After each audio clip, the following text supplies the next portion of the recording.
Hello everyone, welcome to our channel. రాత్రి నుంచి పలు జిల్లాల్లో ఎడతెరిపి లేకుండా కురుస్తున్నటువంటి భారీ వర్షాలు, ఫెంగల్ తుఫాను ప్రభావం మరొక 4 రోజుల పాటు తెలుగు రాష్ట్రాల మీద ప్రభావాన్ని చూపనుంది. ఏ జిల్లాల్లో వర్షాలు పడతాయి తెలుసుకునే ముందు మీరు ఇంకా మన ఛానల్ని సబ్స్క్రైబ్ చేయనట్లయితే ప్లీజ్ సబ్స్క్రైబ్ చేసి ఒక లైక్ చేయండి, మాకు ఎంకరేజింగ్గా ఉంటుంది.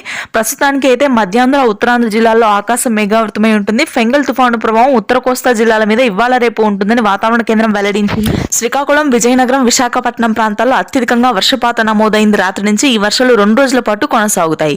గుంటూరు, కృష్ణా, కోనసీమ ప్రాంతాల్లో తేలికపాటి వర్షపాతం కురుస్తుంది ఇవాళ రాత్రికి. ఇకపోతే తెలంగాణలో కూడా మోస్తరు నుంచి భారీ వర్షాలుంటాయి. హైదరాబాద్లోని Yousufguda, Ameerpet, Malkajgiri, GHMC, Charminar, old city, Uppal, Nampally, Adibatla, Ghatkesar ప్రాంతాల్లో తేలికపాటి నుంచి మోస్తరు వర్షాలు నమోదవుతాయి ఈ రోజు రాత్రి సమయంలో.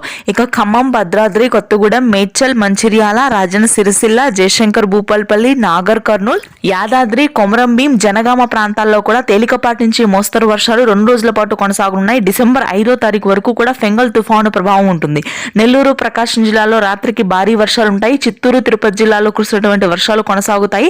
మధ్యాంధ్ర జిల్లాల్లో కూడా ఈ రోజు తేలికపాటి వర్షపాతం నమోదు కానుంది. రాయలసీమ వ్యాప్తంగా ఆకాశం మేఘావృతమై తేలికపాటి వర్షాలు కురుస్తాయి. Thank you.